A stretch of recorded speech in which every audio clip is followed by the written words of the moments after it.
इस वीडियो में हम एक बहुत ही इंपॉर्टेंट क्वेश्चन के बारे में समझेंगे और ये क्वेश्चन है विच कम्स फर्स्ट स्ट्रेस और स्ट्रेन।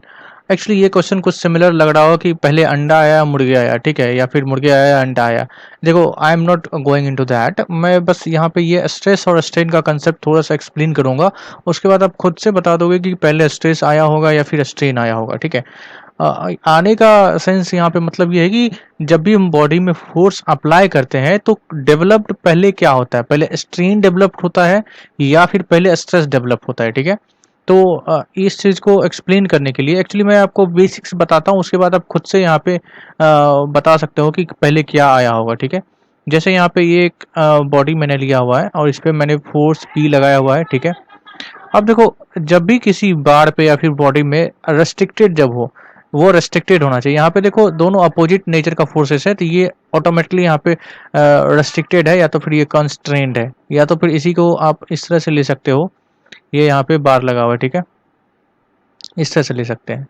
हमें समझना ये है कि स्ट्रेस जनरेट कैसा होता है। जैसे ही हम फोर्स पी अप्लाई करते हैं, होता क्या है, इसके क्रॉस सेक्शन पे, यहाँ पे क्रॉस सेक्शन पे अगर ये बहुत सारे मॉलिक्यूल से बन के मिलके बना होगा, ठीक है, और इसके बीच में कोई ना कोई बॉन्डेड होगा, ठीक है, बॉन्ड होगा। तो जैसे ही हम यहाँ पे फोर्स लगाते हैं, इस फोर्स की वजह से इस बॉन्ड में जो है स्ट्रेच होता है, ठीक है, ये बॉन्ड खिंचाता है। और इसकी वजह से होता ये है कि इसका इंटरनल एनर्जी जो है वो इंक्रीज हो जाता है, ठीक है। इसका पोटेंशियल एनर्जी जो है, इंटरनल एनर्जी जिसको बोल सकते हैं, वो इंक्रीज हो जाता है। और इसका स्टेबिलिटी भी डिस्टर्ब होता है, तो उसको फिर से रिगेन करने के लिए क्या करता है, ये जो पार्टिकल्स होते हैं, बॉन्ड्स जो होते हैं, वो फिर से एक रीस्टोरिंग फोर्स जनरेट करते हैं, ठीक है, रीस्टोरिंग फोर्स जनरेट करते हैं, जिसकी वजह से स्ट्रेस होता है। अब देखो, स्ट्रेन के बारे में हमें क्या पता होता है, ये डेल एल अपॉन एल होता है। मतलब डिफॉर्मेशन जो भी हो रहा है बॉडी में, और उस बॉडी का जो एक्चुअल लेंथ है उसको अगर हम डिवाइड कर देंगे तो स्ट्रेन मिलेगा। और स्ट्रेस क्या होता है, ये फोर्स अपॉन एरिया होता है। और यहाँ पे फोर्स क्या होता है, ये फोर्स जो है इंटरनल रेजिस्टिव फोर्स होता है, इंटरनल रिस्टोरिंग फोर्स होता है, ठीक है। अब यहाँ पे ये बताओ, जब ये स्ट्रेच होगा इसका मतलब क्या हुआ, बॉडी में डिफॉर्मेशन आया। जैसे ही हमने फोर्स लगाया तो सबसे पहले क्या होगा, क्या ये फोर्स जनरेट होगा या फिर ये स्ट्रेचिंग यानी डिफॉर्मेशन पहले होगा।